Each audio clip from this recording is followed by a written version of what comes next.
fellow collectors, and welcome to Long's Toys. Today we are taking a look at Stratos and Beastman from the He-Man and the Masters of the Universe line from Mattel. This line, of course, is based off of the CGI Netflix show. Not really sure why some of these figures are getting this open style of packaging while others are still doing the classic bubble on card, but Stratos came out after Beastman, so yeah, I thought maybe this was a running change, but now they've kind of gone back to it. So I'm guessing maybe these more deluxe type figures are coming in this like try-me open packaging, and then the standard figures are still doing the bubble on card. I got them both from Amazon, so I guess it really doesn't matter. I have not really seen many of these in stores recently, so if you're looking for these, definitely check Amazon. But so for Stratos over here, like I said, we have the classic bubble on card. A little bit of artwork for the character up here in the corner. And then if we spin around to the back, of course, it shows how he has the spring-loaded gimmick that all the figures in this line have. And then you can see over here, we actually get a look at a Triclops that's also going to be available. Haven't seen him on Amazon yet, certainly not in stores, but I think that's pretty cool. Pretty cool look for Triclops there. If we take a look at Beastman, he is in the more open packaging with the Try-Me feature so that you can kind of spin him around, move the arms around and such. And he's got that spring-loaded torso like all the other figures. And then if we spin around to the back, you can see here is the He-Man that I reviewed previously that also came in this more open style of packaging. But yeah, Beastman looks pretty great. So without further ado, I'm going to get both of these guys out of the packaging here, and we'll take a closer look. So here they both are out of the packaging. We will start over here with Stratos. He's a pretty great looking figure, really nice paint applications, nice color scheme. I really like the mask. I think that looks really cool. Head's on a limited ball joint, so you can kind of look down about that much. You can look up a little bit. Certainly look side to side, no problem. You could even kind of tilt a little bit to the side, but not a ton. Now, surprisingly, he doesn't have a hinge in the shoulder. I'm assuming it's just because of how small the arms are. But you can get a rotation going here, pretty much 360. You can also move the wing blades here. They can also spin around 360.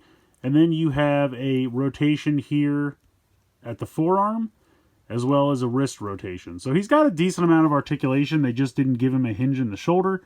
Again, I'm guessing because of how small the arm is.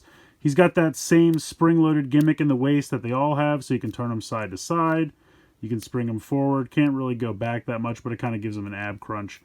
They want you to take the blades and kind of swivel the arms up, and then you can kind of have it spring forward like that, or you could have them spring down like that. You can go ahead and rotate those like this. So if you want them to kind of slash like that, you can do that. So kind of nice few options there. And these aren't removable, at least I don't believe they are. No, they just swivel around. But they're kind of cool, nice translucent plastic there, I like that. For the hips, you have a real little bit of hinge out to the side. Can't really go much farther than that. You can certainly kick forward, but again, not a ton. Can't really kick back all that far. And then he does have a boot swivel, which I really wasn't expecting, but that's nice. So all in all, I think it's a really cool figure. Like I said, really nice paint applications here. Mostly in the chest, and then this kind of sash that he has here. Everything else is pretty much just molded out of different colored plastic, but still really works. And I like the mask there, the goggles, whatever you want to call them. I think that looks really cool. So again, really cool figure. But I think I have to say that Beastman is my favorite out of the two. It's just a really awesome, giant, hulking Beastman figure. Now, this size is a little bit more expensive than this size, so it makes sense. But he's just very bright and colorful. And I really like this interpretation of Beastman. It's a very, very cool look here. Now, the head's on kind of a limited ball joint, mostly side to side. You can kind of go forward and back a tiny little bit. And then he's got this giant mane of hair there, which I think looks really cool. I love these giant shoulder pads. He does have a hinge out to the side. This thing falls off quite a bit. We'll get back to that in a moment. So you have a nice hinge out to the side there. Of course, you have a rotation around as well. You have a wrist swivel. Yeah, I don't think we have anything at the forearm. He's got the same spring-loaded gimmick. Now, because he's very top-heavy, I feel like the front to back doesn't work that well, but the side to side works pretty well. And then he's got a little bit more movement out to the side in the hip. Not a ton, though. And then he can't really kick forward all that much because his skirt kind of impedes the articulation there. But he does have a foot swivel as well. But just really bright, colorful. I think he looks great. The face sculpt is really well done. Nice paint applications there. And then he has this kind of sword-like whip weapon. It's just a solid piece of plastic. It doesn't have any articulation or anything, but I still think it looks pretty cool. And then he comes with this translucent green piece that I guess is supposed to clip here on the arm, but it's kind of weird the way that it does because it's at like an angle. I don't know why they did that. I guess just so it would sit more flush against the arm.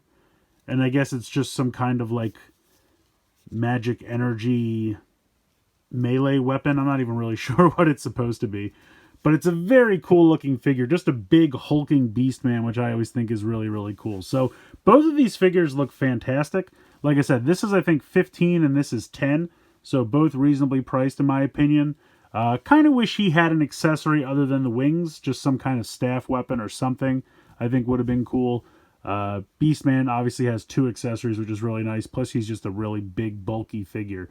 So that's why I said I think he wins. Even though he is $5 more, I feel like you really get the value as he falls. He is a little weird to stand, I will say. Probably have to just kind of move his feet back in this configuration. There we go. This thing is kind of a waste. I don't really know what this is for. It doesn't attach very well. But I'll be honest, I don't really care. I don't really need that. I like this accessory that he comes with. Stratos, love the wings. I think that's really cool. They both have that spring-loaded gimmick feature in the chest, which I think works. Very reminiscent of the original line, having that spring-loaded gimmick. So yeah, I think pretty decent articulation. I do wish he had a hinge out to the side in the shoulders, but again, I think that's kind of just due to how big they are. It might have been like a plastic stress tolerance thing. So it is what it is. But I think they're both really cool figures. Definitely recommend checking them both out. But let me know what you guys think in the comments below. Please like, share, and subscribe. Hope you guys enjoyed this video. And as always, thanks so much for watching.